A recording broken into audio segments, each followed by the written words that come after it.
everyone, I have a short tutorial today on how to make overlay vinyl a breeze. I'm rather new to vinyl and I've wanted a leopard print vinyl for a long time, and Giraffe Vinyl sent me this beautiful pink holographic crackle vinyl and I wanted to add an overlay. I found this really cute leopard print in Cricut Design Space, so I designed it and I flattened it, making it a print then cut, and then I printed it out on this sticker paper. I will be adhering it to the top of this beautiful pink crackle vinyl. I just love the effect on this. And now it will have a leopard print on top without concealing any of that gorgeous effect. In order to do this, I want to make sure that I get really good adhesion between the sticker paper and the vinyl before I use my ink machine to permanently seal them together.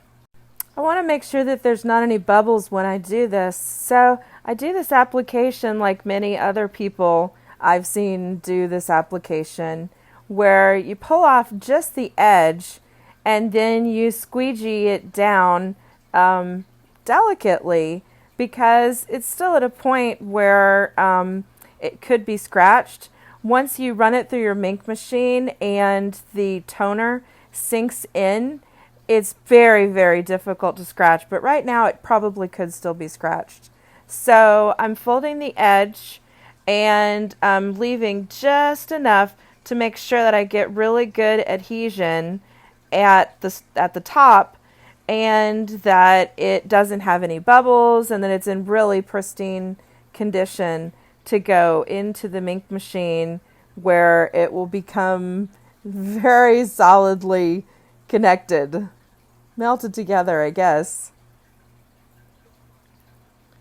So I'm making sure that I don't want to waste vinyl, so I'm trying to get it down really well and as close to the top without, making a mess of things. And then you squeegee as you pull back the backing paper to, really you use the squeegee pretty much to push the backing paper off. There are tons of videos of people doing this far better than I did with a better explanation. So this was a short video. If there are any parts of this that you're interested in, please feel free to mention it in the comments, and I will do further videos if people are interested in expanding on these ideas.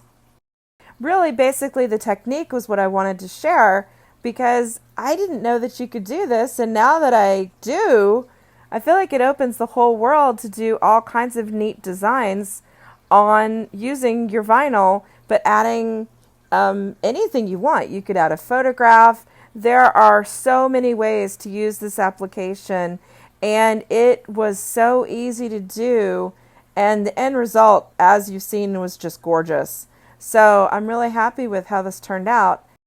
You might notice that it looks like the vinyl is a little bit dulled with the sticker paper on top. That is actually true right now, but what happens, because the sticker paper has a relatively matte top, well, anything that you put in resin loses its top texture and it takes on the shininess of the resin. So what happens, and why you see that it was so shiny while it was on the glass, is because I had already put a coat of resin on top of it, and it took away the matte finish of the sticker and it gave it the shiny finish of the resin. I'm ready to put this in its sandwich and put it inside the ink machine. It's very important because there is toner on top and I don't want to mess up my ink machine sandwich.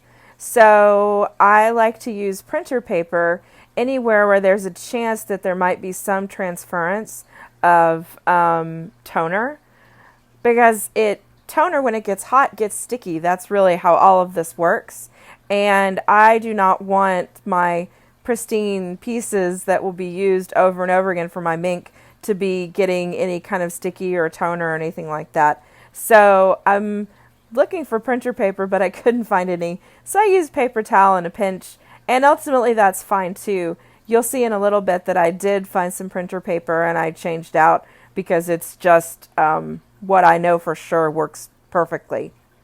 So I'm loading this up to make sure that it's going to get all of the heat that it needs, but that it also, the stabilization of the cardboard underneath I found to be very useful with any type of laminator, but I don't have another laminator. I only use the Mink.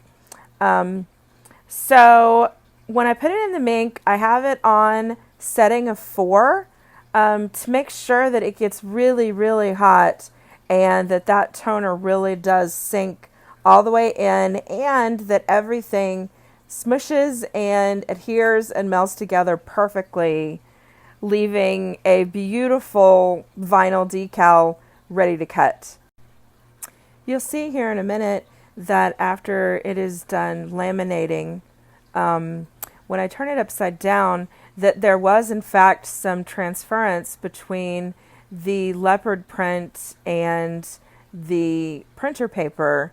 So it turned out to be really good that I did it the way that I did it. I want to make sure that it's not too hot, and it's very natural that the piece is going to stick to the printer paper. That again is the little bit of toner that transferred. This wasn't the easiest thing to do with one hand while I was recording, so sorry if that's a little bit awkward.